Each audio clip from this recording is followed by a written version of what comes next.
अभी आपके ये दाहिने भाग में बैठी हुई हैं और ये जब कन्या आपके वाम भाग की शोभा को बढ़ावेंगी तभी वामांगी कही जाएंगी।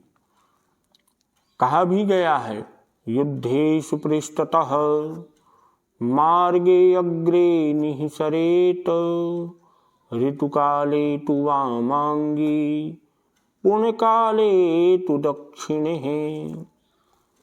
युद्ध में स्त्री को पीठ के पीछे रखना चाहिए।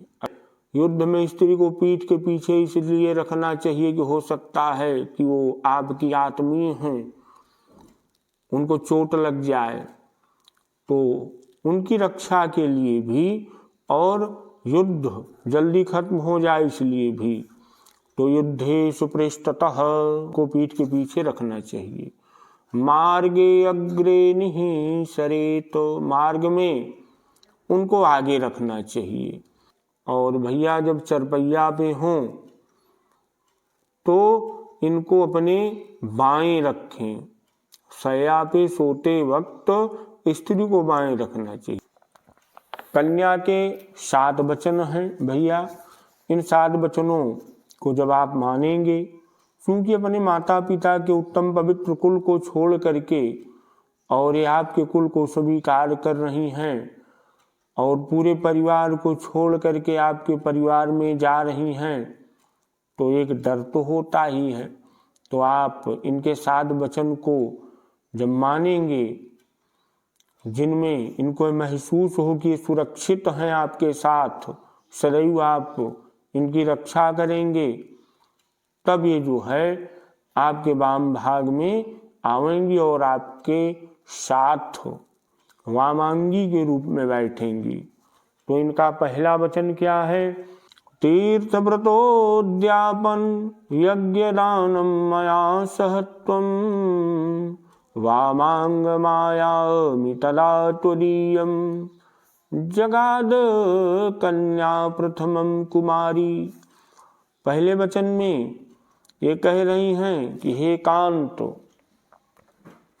तीर्थ, व्रत, उद्यापन, यज्ञ दान आदि सभी धर्म कार्य आप मेरे साथ करें तो मैं अपने माता पिता के उत्तम पवित्र कुल को छोड़ करके आपके उत्तम पवित्र कुल को स्वीकार करूंगी और आपके वाम भाग की शोभा को बढ़ाऊंगी।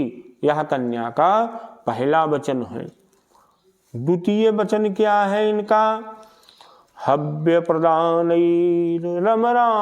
पितॄंश्च कव्य प्रदानैर्यदि पूजयेथः वामांग मायामि तदा त्वदीयं जगाद कन्या वचनम द्वितीयम।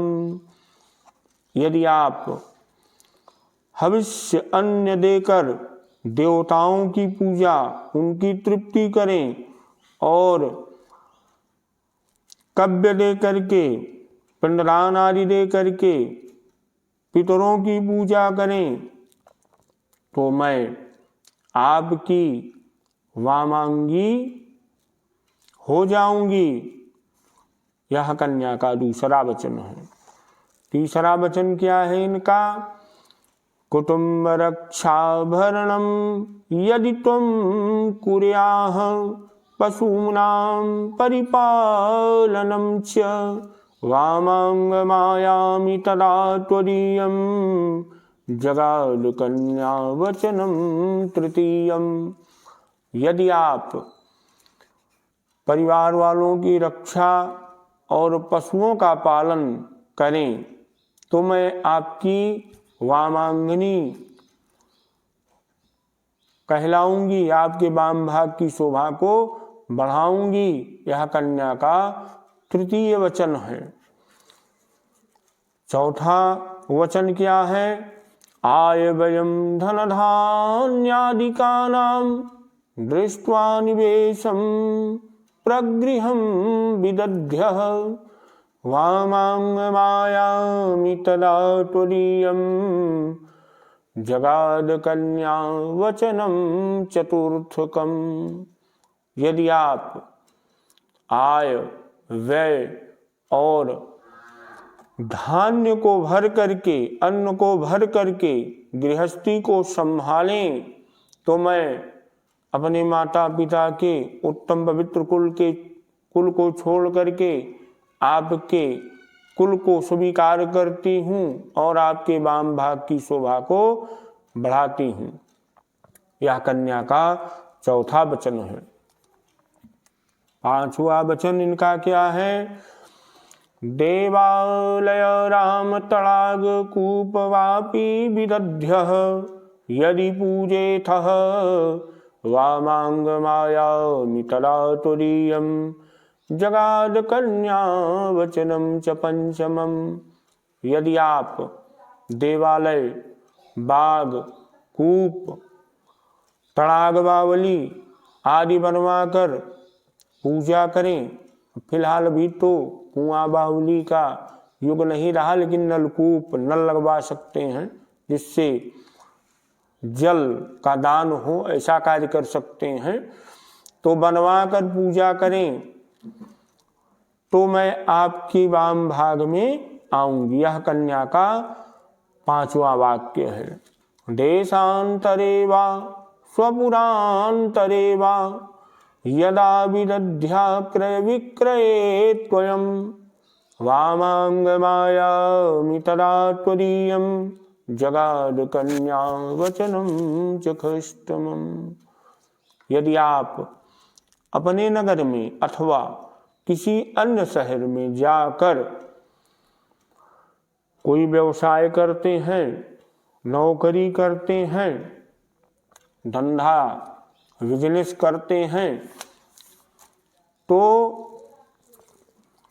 जिससे अपने परिवार का हित हो, समाज का हित हो, ब्राह्मण का हित हो, संत का हित हो, तो ऐसे व्यवसाय से मैं प्रसन्न रहूंगी और आपकी वाम भाग की शोभा को बढ़ाऊंगी। यह कन्या का छठा वचन है। सातवां वचन क्या है? न सेवनीया परकीय जाया त्वया भवे भावनी कामनीश्य वामांग माया मितरा त्वदीयं जगाद कन्या वचनम च सप्तमम। आज से यदि आप किसी पराई स्त्री को देख रहे हैं, अगर आपसे उम्र में बड़ी है तो आप माता की दृष्टि से उसको देखें। आपके समकक्ष है तो आप उसको बहन की दृष्टि से देखें। अगर आपसे छोटी है तो आप उसको अपनी पुत्री की दृष्टि से देखें और किसी पराई स्त्री का स्पर्श आप न करें, क्योंकि मैं आपके मन को लुभाने वाली कामनी के रूप में हूँ। तब मैं आपके वाम भाग की शोभा को बढ़ाऊंगी, आपके वंश का मैं विस्तार करूंगी। यह कन्या का सातवां वचन है। ये सातों वचन आपको भैया स्वीकार हैं? बोलिए, पूछिए, आप पूछ लीजिए, 7 वचन इनको स्वीकार हैं?